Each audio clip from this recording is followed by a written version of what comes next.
Over the next 10 weeks, there were 15 neurology consults, 6 neurosurgery visits, 5 psychiatry consultations.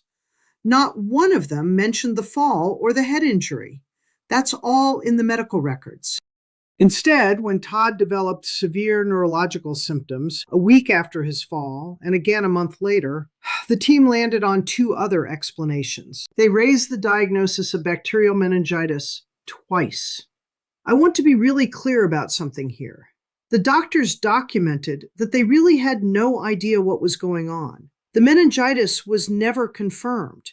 They never found any evidence of infection, and Todd never got better with aggressive treatment because he didn't have an infection. They also diagnosed something called serotonin syndrome twice.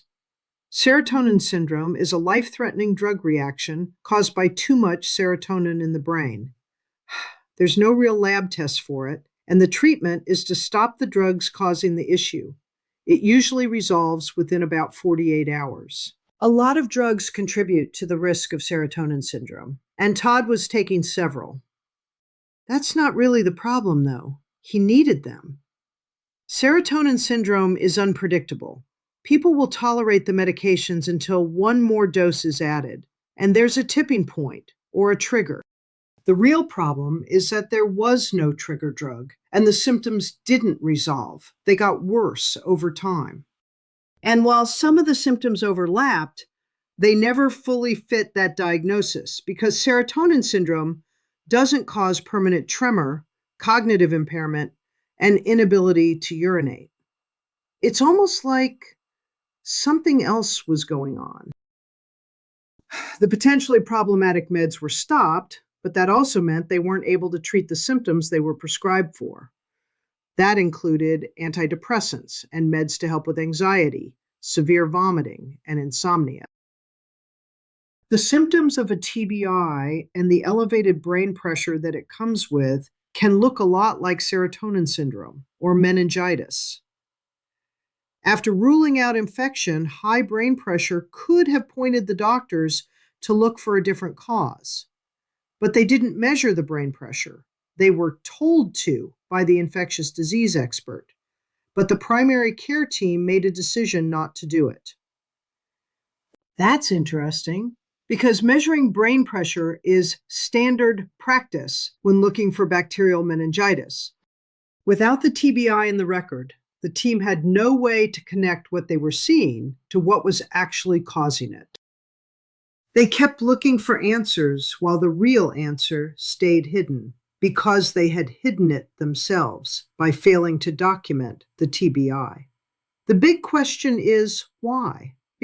Because it's unrealistic to think so many doctors would all make the same obvious mistake.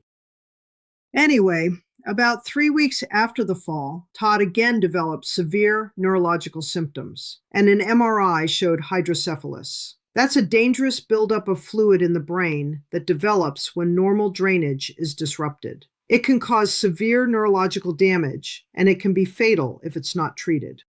It develops over time as pressure increases, so I'm not surprised they didn't see it on the first MRI.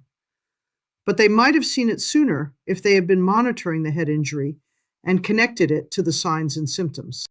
So Todd was back in the ICU with the same life-threatening symptoms he had a month before. The team blamed meningitis for it, again. But hydrocephalus is also a known and well-documented complication of moderate to severe brain injury. It's in the DoD and VA's own published guidelines.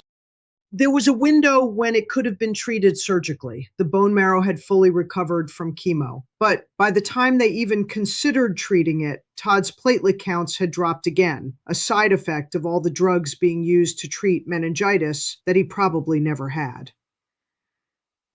His bleeding and infection risk was too great at that point, and the neurosurgeon wouldn't do it. That opportunity was gone too. Let's stop here for a second because I think this part matters most for anyone watching this who's been through something similar with the VA or with any hospital. Doctors make mistakes. But this was not one doctor making one mistake.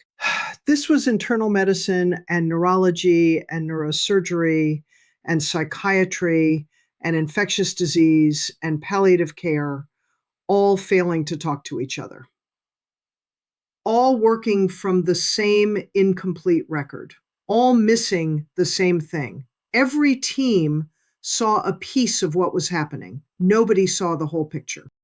And the reason nobody saw the whole picture is that the most important piece had been left out. Everything I'm describing is documented in the medical records. There's no speculation here. Thanks for staying with me for this story. In part 5, I'll tell you about how the Seattle VA violated Todd's legal right to informed consent multiple times. Let's keep going.